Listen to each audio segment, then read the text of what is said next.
நீதிமன்ற வழக்கை ஆன்லைன் பதிவு செய்யும் நடைமுறையை ரத்து செய்ய வேண்டும் உள்ளிட்ட கோரிக்கைகளை வலியுறுத்தி விழுப்புரத்தில் வழக்கறிஞர்கள் நீதிமன்ற புறக்கணிப்பு செய்து மனித சங்கிலி போராட்டத்தில் ஈடுபட்டனர்.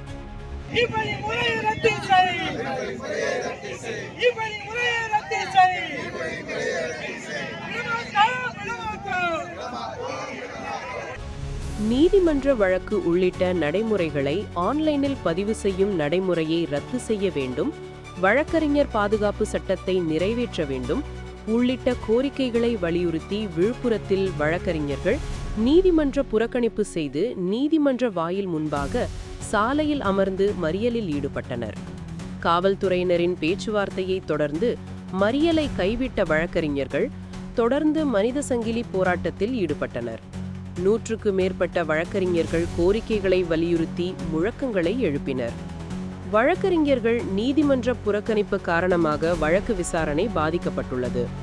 இதேபோன்று திண்டிவனம், செஞ்சி, வானூர், விக்கிரமாண்டி உள்ளிட்ட நீதிமன்றங்களிலும் இதே கோரிக்கைகளை வலியுறுத்தி வழக்கறிஞர்கள் நீதிமன்ற புறக்கணிப்பு செய்து போராட்டத்தில் ஈடுபட்டனர். அதனைத் தொடர்ந்து செய்தியாளர்களிடம் வழக்கறிஞர்கள் காளிதாஸ் மற்றும் சகாதேவன் அளித்த பேட்டியில் முறையை நடைமுறைப்படுத்த உள்ளார்கள். அதில் மிகப்பெரிய சிரமம் உள்ளது. அதற்கான இன்ஃப்ராஸ்ட்ரக்சர் எந்த நீதிமன்றத்திலும் ஏற்படுத்தவில்லை. அது மட்டுமல்ல, அதனால் வழக்காளிகளும் வழக்கறிஞர்களும் மிகப்பெரிய பாதிப்புக்குள்ளாகிறார்கள். குறிப்பாக ஒரு வழக்கை குறிப்பிட்ட காலத்தில் தாக்கல் செய்ய வேண்டும் என்றால் ஆன்லைனில் பண்ணும்போது அது சிரமம் ஏற்படுகிறது. அது அந்த குறிப்பிட்ட காலத்திற்குள் தாக்கல் செய்வதில் காலதாமதம் ஏற்படுவதால் அந்த வழக்கை ஏற்புடையதல்ல என்ற நிலைக்கு தள்ளப்படுகிறது.